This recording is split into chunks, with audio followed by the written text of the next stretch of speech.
Welcome to Timeless Tarot with Nina. I'm doing a series of mini tutorials on understanding qualities of the characters of the tarot and currently on the major arcana, the first 22 cards of the tarot deck.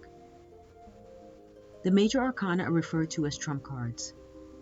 These cards represent major life themes that influence your life and your soul's journey to enlightenment. I recommend that you reference or buy the Rider-Waite Smith deck. It is generally the preferred and easiest deck to understand if you're interested in learning the tarot. My teaching style is simple and easy with a unique approach. I merge the qualities of the characters of the tarot with storytelling in order to give you a better understanding of who they are and what they represent. This week we'll be looking at the Empress. The Empress is sensuality, fertility, expression. She's feminine power. She's creativity. She's nurturing. She's beauty. She's abundance.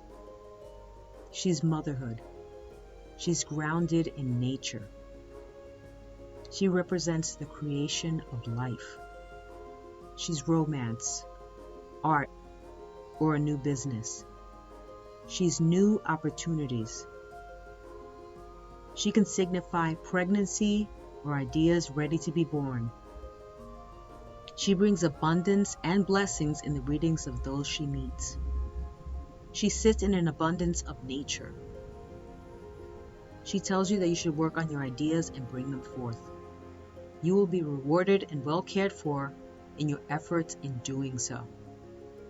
She's a mother and signifies a strong connection to the divine feminine. There lived this little boy in a small village.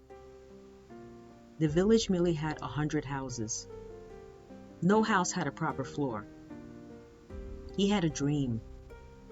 His father had a labor job, but he had a dream of making it big. He wanted to have his own company, a multinational company which built houses, buildings, and masterpieces. So one day during school days, the teacher asked all the students to draw all their dreams about what they want to become in the future. This little boy walked 2 miles to get crayons and drew huge buildings, parks, and museums. He put his heart into it. He was so excited to give it to his teacher. The teacher received all the assignments and checked them. Some got A's, some got B's. Those who did something outside of the box received an F. This little boy who put his heart into his drawing was disappointed to have received a fail. The teacher asked those who failed to resubmit the assignment. The boy went back home and sat with the paper. He thought about it a lot. He was sleepless, and after about a week he decided to give in the same paper without making any changes. The teacher failed him in that assignment. Out of fear, the other students who failed submitted a new assignment, but this boy stuck with his. He stated, "Ma'am, you can keep the F. Let me at least keep my dream." 20 years later, the very same teacher took her students to a picnic in an amusement park. While leaving the place, she came across the boy who once received the F. "I hope you had no problems with the hospitality, ma'am." "What?" "Ma'am, this is my project. I have built it," he said. The teacher said, "Look, I can tell you this now. When I was your teacher, I was a dream stealer. I stole a lot of kids' dreams. Fortunately, you had enough courage not to give up on yours." While this story is about a boy who becomes a man, he's able to realize his dream and overcome his teacher's antipathy. We see the influence of the Empress in fulfilling his dream. He was a visionary. He believed in himself. He endured despite being denied by the very person who would nurture and encourage his aspirations. He was nurtured through his own self-worth and his family. He understood that life was ripe with endless possibilities.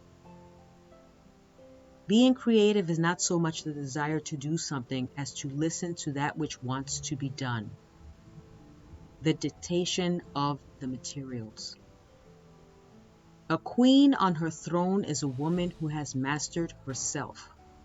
She's not perfect, but she is complete. She has come to the full realization that everything she needs to fulfill her mission can be found within. She's no longer on the path. She has become the path, because she has uncovered her powers and she knows how to use them. She is Mother Nature personified. She's the nature around us and within us. She's the source of life. She connects to Venus, whose symbol is on her heart-shaped shield.